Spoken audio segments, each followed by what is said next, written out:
안녕하세요. 소셜미디어테이의 안태희 부장입니다. 코로나19 때문에 다들 고생이 많으시죠? 저희가 이제 코로나19도 문제지만 이 사태 속에서 4.15 총선도 예비 후보주자들이 제대로 이제 활동도 못하고 있는 아주 설상가상의 상황입니다. 그래서 소셜미디어테이는 예비 후보자님들을 모시고 라이브 방송, 재편집을 통해서 우리 총선 주자들 이야기도 같이 들어보고자 합니다. 먼저 오늘 첫 순서로 정의당 김종대 예비후보님 나오셨습니다. 안녕하세요. 네, 안녕하세요. 네. 청주의 최고의 농객은 안태희라고 생각합니다. 덕담으로 확진으로 들어오셨는데. 코로나 이제 확산하고 있는데 지역사회 감염 현상도 점점 더 확산되는 형태예요. 지금 코로나에 대해서 다들 걱정을 많이 하고 있고 정부도 누구도 다 이것에 대책 마련을 열심히 뛰고 있는데 좀 평가도 좀 해주시고 뭐 이런 것들이 어떻게 더 확산을 이제 막으려면 어떻게 해야 될까요? 예, 이 코로나라는 전염병 사태의 본질은 누구나 가해자가 될 수 있고 누구나 피해자가 될 수 있는 어떤 인간의 사회 질서를 언제든 붕괴시킬 수 있는 목의 비수처럼 다가오는 위협이다. 우리가 이제 사람이 불편해지는 세상이 됐어요. 그렇죠. 예, 서로 압수하고 안아주고 이런 어떤 인간적 따뜻함이 이제 금기시되면서 서로가 서로를 불편해하는 세상이 됐습니다. 그러다 보니까 이런 어떤 그 사회의 재난적인 상황에서 우리가 인간적인 연대를 해가지고 공동의 힘으로 무엇인가 극복해 나간다는 과정이 이제 시험대에 오라고 저는 위대한 시민 정신을 이미 이기고 있다, 승리하고 있다.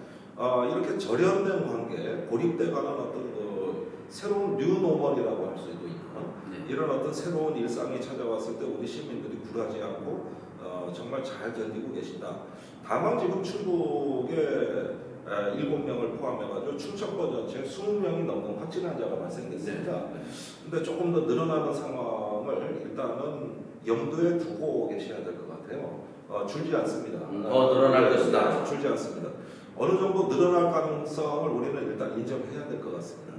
그러는 가운데서 지금보다 환자 숫자가 서로 한 2배 정도 또는 3배 정도 늘어나게 되면은 이 충북의 의료 체계도 이제 심각한 시험대에 오르는 것이죠. 응급실 같은 시스템이 일단 영향을 받을 것이고, 그 다음에 격리병상이 충분히 확보됐느냐, 음압병동은 충분히 확보가 돼 있느냐, 그리고 자가격리를 하더라도 얼마나 견딜 수 있느냐. 그 다음에 거기에 모든 의료가 집중됐을 때 기저질환이 있던 나머지 이제 의료의 도움을 필요로 하는 부분들이 소홀해지게 되는데 과연 이걸 견딜 수 있느냐 이런 문제가 대두되는 겁니다. 이거를 이런 어떤 그 미래에 닥칠 문제를 대비할 수 있는 힘은 역시 공공의료입니다. 예, 몇 년 전에 경상남도에서 홍준표 지사가 당시에 진주의료원 폐쇄 조치를 그렇죠. 적자난다. 돈 안 된다고. 제 처가 진주인데. 그래가지고 폐쇄시켜 보니까 이런 전염병 딱 다가오니까 어때요? 그게 옳은 결정이었습니까? 아니, 지역사회 손실이 큰 거죠. 아니에요. 지금 경상남도 난리 났어요. 이럴 때 진주 의료원이 있고 없고 차이가 얼마나 큽니까? 근데 무슨 의사 간호사들 일 안 한다고 적자난다고 착한 적자입니다. 의료는 공공이라는 걸 여러분들 이제 알아야 됩니다. 아무리 의료가 영리화되고 또 공공의료가 이제 붕괴되고 민영화되면 잘 될 것처럼 얘기하는데 천만의 말씀이에요. 이 전염병 사태는 이거는 공공의 의료가 얼마만한 어떤 기초 체력으로 이겨나가느냐 여기에 달려있는 문제인데 요 몇 년 동안 우리 사회를 뒤흔드는 그 돈 못 버는 병원이라는 낙인 이런 것들의 논란을 바라봤을 때 이제 우리는 다시 공공의 시대 의료, 교통, 보건 이런 건 다 공공의 영역이라는 거고 이런 점을 다시 한번 깨닫게 되는 거고 이래서 바로 어떤 그 돈과 영리 또 이윤이 어떤 목적이 되는 의료 체계가 얼마나 위험한가 또 공공성을 상실했을 때 얼마나 그것이 치명적인가 이런 부분들을 제가 시민들께 꼭 말씀드리고 싶습니다. 그래서 의원님께서 최근에 그 예비 후보 등록할 때 이제 여러 포부를 말씀하셨는데 그 중에서도 돌봄에 대한 부분 이런 부분들을 이제 강조를 하신 걸로 알고 있어요. 근데 무슨 미쳐도 잘 받아들이지 못했는데 그렇게 이제 이런 돌봄의 문제를 제기하셨던 그런 이제 이유라고 할까요? 네, 제 말대로 다 현실화되고 있어요. 제가 그때 그랬습니다. 저의 총선 승리보다는 이 질병과의 싸움에서 완전하고 신속한 승리가 첫 번째입니다. 네. 예, 그것을 또 추동해낼 수 있는 정치인이 돼야 됩니다. 그런데 제가 출마 선언문 당시에 세 가지를 제안했어요. 이제 단체 급식 안 된다. 단체 급식 안 빨리 된다. 도시락 체제로 전환해야 된다. 네. 그래서 저기 노인복지회관 같은 데가 이 심각 단계가 되고도 한동안 급식 중단을 못했습니다. 왜? 끼니를 못 내니까. 그렇죠. 이게 중단되면 노인 중에 일부는 끼니 해결할 방법이 없었어요. 그래서 이런 걸 도시락 체제로 전환해야 된다고 했는데 됐습니다. 지금 이제 모든 시설의 급식은 다 중단되고 집 앞에 놔드립니다. 그 식사를. 네네네. 그래서 그냥 하던 급식을 장소만 바꿔서 한 거예요. 조금 불편하죠. 네. 예, 그러나 이게 단체 급식은 이제 다 개인 급식 체제로 네. 전환이 됐다는 걸 말씀을 드리고 두 번째 제가 얘기했던 거는 안부 전화 좀 합시다. 안부 전환. 예, 우선 전 사회복지사 공무원들이 취약계층에 전부 안부 전화해야 됩니다. 그런데 2월 22일 날 네. 상당구 영운동에서 81세 노인이 사망한 지 한 달이 지나서 발견이 되셨어요. 그런데 지금 청주에만 기초생활수급자가 2만 7천 명이 계십니다. 그래서 청주시가 지난주에 그 사건을 계기로 해서 2만 7천 명 전수조사에 들어갔어요. 아, 그래요? 네. 이것도 제가 하자고 한 거예요. 근데 사회복지사들이 지금 해야 될 일은 무사하신지 아픈데 없는지 전화하는 겁니다. 왜 그러냐? 제가 경로당이나 이 동네 돌아다니다 보면 혼자 사는 노인들이 저는 최소한 한 달에 서너 번은 자식하고 통화할 줄 알았어요. 그렇게 안 하나요? 일주일에 한 번은 전화 그런 것도 것도 있어요. 해야 되는 건데. 그렇게 안 하는 기대 이하였습니다. 아, 한 달에 한 번도 안 되는 노인들이 수두룩하더라는 거. 자식들이 있는데도. 있는데도 이번에 돌아가신 분은 2남 2녀의 가족이 있었어요. 20년째 단절돼 있었습니다.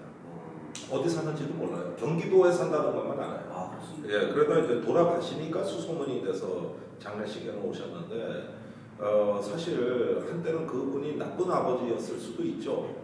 가정의 노릇을 잘 못했던 점도 있었을 겁니다. 그러나 어차피 이제는 80이 넘은 이 와중에 정말 외롭게 황량한 들판에서 손잡아주는 사람 없이 혼자 쓰러져 가고 있다는 것은 이제 사회가 떠맡아야 될 정도로 심각해진 겁니다. 그래서 자, 오랫동안 전화를 못했다 할지라도 이제는 아버지께 전화드리자, 어머니께 전화드리자, 할머니께 전화드리자 이런 걸 하면서 사회복지사들이 전부 이제는 예, 가정마다 또 세대마다 다 전화를 해야 된다 그러는데 그거 하고 있어요.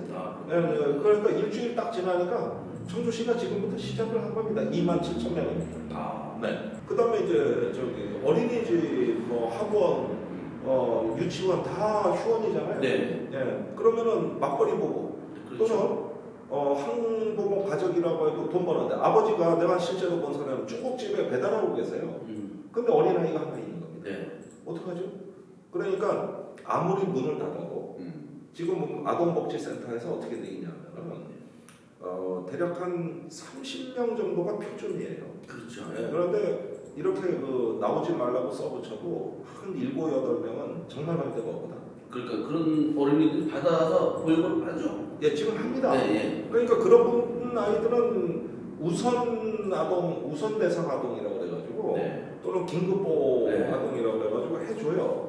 그러니까 이럴 때는 이제 선생님이 특별히 개인 맞춤식 관리를 해줘야 되는 거거든요. 네. 예, 이렇게 하는데 완전히 문을 닫을 수도 없어요. 이 아이들 갈 데가 없거든요. 그렇죠. 예, 그리고 더 슬픈 이야기는 과거에는 부부가 이혼을 하면 양육권 분쟁을 했어요. 네. 자기가 키우겠다. 예. 근데 요즘은 자기가 안 키우는 분쟁을 하는 겁니다. 네가 키워라. 네가 키워라. 이 분쟁이에요. 요즘 분쟁은. 그리고 어머니가 혼자 돼서 아들 키우는 가정보다는 아버지가 혼자 돼서 자녀 키우는 가정이 더 많아요. 여성이라고 해서 내가 아이를 맡아야 된다는 그런 법이 없어요. 그렇죠. 그러니까 네. 생각이 또 많이 바뀐 겁니다. 그래서 아이들이 상처받는 건 뭐냐면 부모도 나를 버리는구나. 그런 아이들이 마지막 피난처가 아동복지센터예요. 그런데 이번 코로나 때문에 그걸 안 한다 그러면 어떻게 되느냐? 갈 데가 없고 어떡하냐고. 그래가지고 긴급 대상 아동들은 여전히 보호를 해주고 그럼 나머지는 어떠냐? 그래서 뭐 할머니한테 맡긴다든가 아이 혼자 놔두는 건데 돌봐줄 수가 없잖아요. 그러니까 빨리 돌봄 서비스를 사회복지사들이 그 저기 가정에 가서 하든지 아니면은 사회단체하고 맺어주든지 이렇게 해가지고 우리가 지금 이 질병 속에서 고립과 통제가 능사만이라 더 연결돼야 되는 겁니다. 이 돌봄 서비스가 지금부터 대대적으로 들어가야 되는 거예요.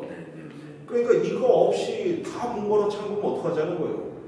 그럼 뭐 갇혀서 사회적인 관심도 못 받고 뭐 배가 고프거나 뭐 방치되거나 새로운 문제가 발생하죠. 이 세 가지를 출마 선언에서 제가 얘기했어요.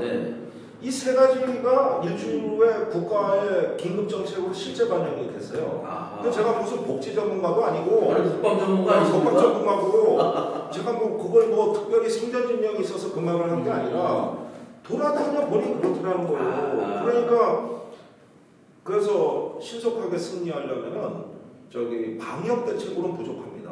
보호 대책을 해야 되는데 이게 이걸 해야 되는 건데 이게 제 출마 선언의 내용의 절반 이상인데 정치 얘기 다 빼고 이 얘기만 했어요. 그러다 보니까 결국은 그대로 되더라고요. 성견지명을 갖추셔서 그나마 그 말씀을 하셔서 정부나 자치단체가 지금 어쨌든 열심히 그러한 기조에 맞게 하고 있는 그런 모습을 볼 수 있군요. 그런데 이제 확진자는 좀 더 늘 것이다. 그러면 좀 더 오래 갈 것이다. 오래 가면 이제 이러한 긴급 보호 계층도 있지만 소상공인이라든가 지역 경제라든가 여기에 대한 뭐 악영향이 눈에 뻔한데요. 이런 것에 또 어떻게 생각하시나요? 자, 한번 상상을 해보자고요. 지금 코로나가 한 달 이상 가면 이제 그 법법 PC 무심천에 4월 초쯤에 그런데 이제 시민들이 벚꽃 구경을 나올 이 무렵이 어떻게 돼 있느냐? 황사 미세먼지 몰려오죠. 그렇죠. 그 다음에 지금 이거 확진 환자 안 줄죠? 늘어나죠. 그러면은 우리의 봄을 빼앗긴 보험이 되는 거예요. 그렇죠. 빼앗긴 보험에 이제 드디어 어김없이 계절은 이제 바뀌고 있어요. 그랬을 때 미세먼지 또 제가 말씀드린 고독과 자살, 그 다음에 코로나 이런 것들이 겹치는 이 시기에 정치의 본질은 죽음과의 싸움입니다. 이것도 제가 출마 선언에서 한 얘기인데 당분간 이 정치의 본질은 어떤 고담중론이나 철학이나 사상 이전에 죽음 그 자체와 싸움입니다. 이것이 정치의 본질이 되어버렸습니다. 자, 죽음의 3종 세트는 방금 말씀드린 거에다가 또 중국이 제일 불명예스러운 게 뭐냐? 전국 1위 교통사고율이에요. 그 다음에 강력범죄. 우리가 이런 어떤 죽음의 그림자, 죽음의 행렬들이 올 봄에 우리를 위협하고 있고 뭔가 이렇게 심장을 찌르는 바늘 같다. 아프거든요. 이런 것들이 다가올 때 정치의 본질은 일단 이 죽음의 문화를 멈추고 죽음의 행렬을 멈추는 이런 걸로 생명의 문화, 부활의 문화 그러면서 이제 어떤 그 도심의 실핏줄이라고 할 수 있는 골목길까지 이 혈액이 골고루 다가갈 수 있는 심장이 튼튼한 상당고를 외쳐야 되는 겁니다. 이건 어떤 그 진영의 문제도 아니고 사상의 문제도 아니고 색깔의 문제도 아닙니다. 일단 사람을 살리는 쪽으로 우리가 온 힘을 다해서 정치를 해야 된다는 거, 정치가 도움이 돼야 된다는 거. 그런데 지금 정치는 무슨 바이러스 퍼뜨리는 슈퍼 전파자 같아요. 그런데 과연 그러면 우리가 어떻게 사람을 살릴 거냐? 저는 일단은 그 도시의 실핏줄, 대로변이 아니라 이제 골목길 정치를 시작해야 된다. 그래서 제가 오래된 골목을 돌아다니면서 우리가 어린 시절 뛰어노는데 거의 변하지 않은 이 골목이야말로 우리가 개발해야 될 가치가 아니라 보존해야 될 가치고 그리고 또 그 상상의 바닷속을 헤엄치는 물고기가 된 심정으로 우리의 인격이 저 속에서 놀았다는 거 그리고 그런데 추억과 그 다음에 보존의 가치를 극대화함으로써 이제는 살려야 나가는 그래서 상실의 공간이 아니라 희망의 공간이 될 수 있는 이런 어떤 노력을 지금부터 해보자. 골목길이 희망이다. 그리고 거기에 외로운 노인들을 찾아가서 손을 잡아주는 이것이 가장 중요한 어떤 덕목이라고 저는 생각해요. 알겠습니다.